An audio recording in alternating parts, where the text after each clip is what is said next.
This is the casings out of the frame repair bike. When you get your casings, obviously give them a cursory inspection. This one wasn't sure if this was matched to those casings. They don't have separate numbers to them. Yeah.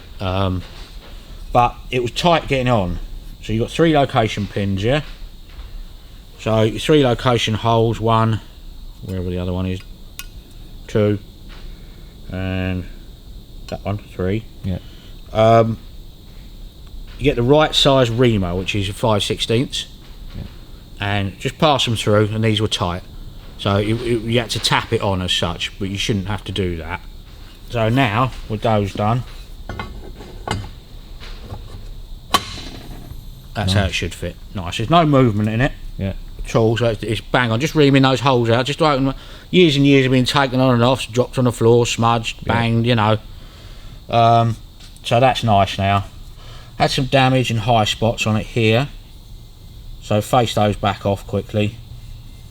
And again, on the inside, there were a couple of high spots on it, so I've taken those off. The main repair was here. Had a big gouge through it here. Yeah. And that's where your oil pump bolts on, so that would have definitely leaked. Yeah. Okay, so welded that up, faced it all back off. That's all done, come out nicely, nice and flat, as it should be. Right, the other thing we've got to do, this thread is damaged, so we've got a HELICOIL kit to do that. So this is a HELICOIL kit, which consists of your oversized drill, okay, and you pop him down in there. Then you put your oversized tap in, so you tap your hole out, and then with your tool, that fits in there, and you wind your new thread in into your tapped hole, yeah? Yeah. And you break your tang off on the inside, so that will restore that thread back to that size. Okay. Which is a stupid size because it's a Harley Davidson. It's 1/4 inch by 24 teeth per inch. Okay. Coarse is 20 TPI. British or American fine is 26 TPI. Only Harley can make bolts at 24 TPI. So L's own job getting it, but we've got kit, so that's good. So this is a just a kit that you would buy. Yeah, for your normal M6, M7, or metric, you know, whatever you want to do. Metric, non-metric, AF. So we'll set that up in the old drill press. The first thing you've got to do is, got plenty of depth on that. So on engine casings, always got to be careful that you don't drill through the casing. Yeah.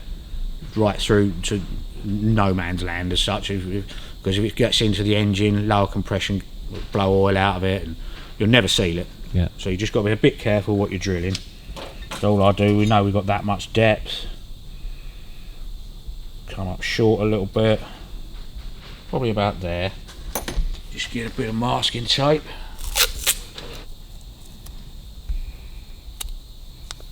It's more than enough to do the HELICOIL, but you just want to make sure you don't drill through the bottom of the casing.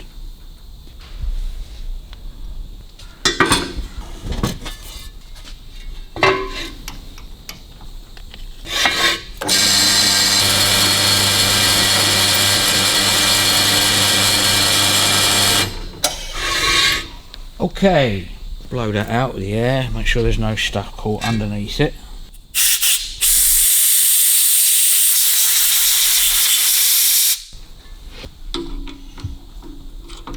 So to start it, you know your thread will be going in the square then, you know. So if you do it by hand, you can get it like this, like that.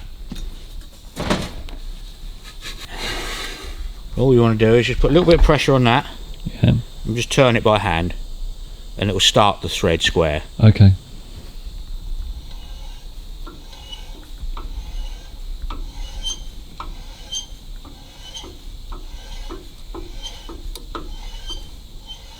Right, now we know that started nice and square because you've done it on your drill press.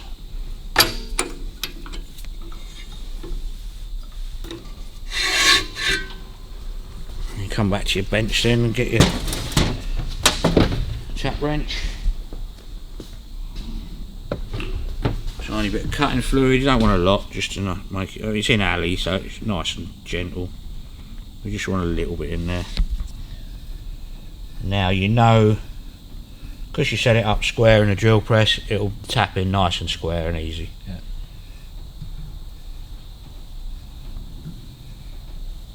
And that'll only tap as far as the depth. It's a blind hole, so you just tap it as far as you want, but your inserts are only short. Yeah. So you just want to go just below surface level with the top of the insert.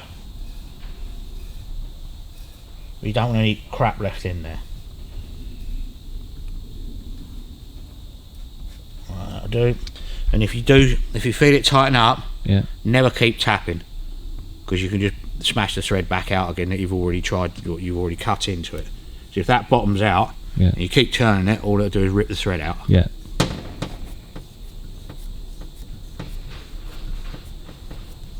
To the second you feel it tighten, stop and reverse out again. Yeah. Because that's the depth that you've actually drilled to, isn't it? It's the depth I've drilled to, which is it far exceeds what we need. Yeah. But you just want to make sure, obviously, you do a depth check so you don't go through the casing anywhere. Right, so let's give that a clean up with a bit of squirt.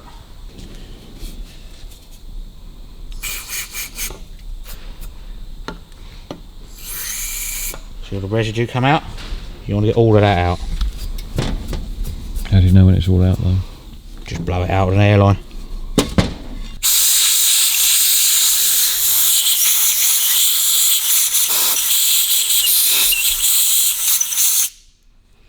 Right, it's nice and clean. Now that's adjustable and you can use it as a depth gauge. Yeah. But realistically, with one this size, you don't really need them. So you just start your thread in there. Right, so you want that, so it's just below your casing, yeah? That one's sticking up a little bit. You just want to go a little bit further. That's fine. Yeah. Then that, you put him in there. You give it a little tap with a hammer and just breaks your tang off. Because otherwise, if you don't break the tang off when you put your bolt in, yeah, see the little tang on the bottom which you wind it in with, that tang in there, slot in there, that's a little bit gentle downward pressure, not a lot. Yeah. And once it's bitten, then you just wind her in like that. Then it fits inside there. Just give it a little gentle tap with a hammer and it'll break the tang off the bottom. Oh, okay, gotcha. Because otherwise, when your bolt goes in, it'll turn the whole helicoil. And that's it. So where's that tang gone? In the hole, but you should be able to rattle it out of there. He said. Not that it's ever going to catch on anything, but it's down in there. That's fine, because you've got so much depth underneath it. Okay. Especially with the small ones, it's quite hard to do. Big ones, you fall out. But so that's nice thread repair there. Yeah, lovely. And somebody commented on the last video about the Gliptol. Okay, yeah. Which is red paint, oil-proof red paint. That's right, yeah. That you put on the inside. Oh, this has got it here. Well, basically, that's oil-resistant paint, and it doesn't stick. Yeah. So we'll get some of that. Obviously, worried about that porous casing. Yeah. But if you fill it right up, give it a couple of coats. So basically, anywhere where you got a bit of paint, well, paint the whole lot. You obviously can't go to your outside line, but just fill all that up with the Gliptol. Yeah. And it's obviously after it's been blasted again, or cleaned properly again. And that'll fill and seal. Yeah, yes, totally. It's like 100% oil-proof, heat-proof, a lot. Yeah, it's good stuff. So that's a nice repair on that. It slides on there nicely. Is what we're looking for. Well done.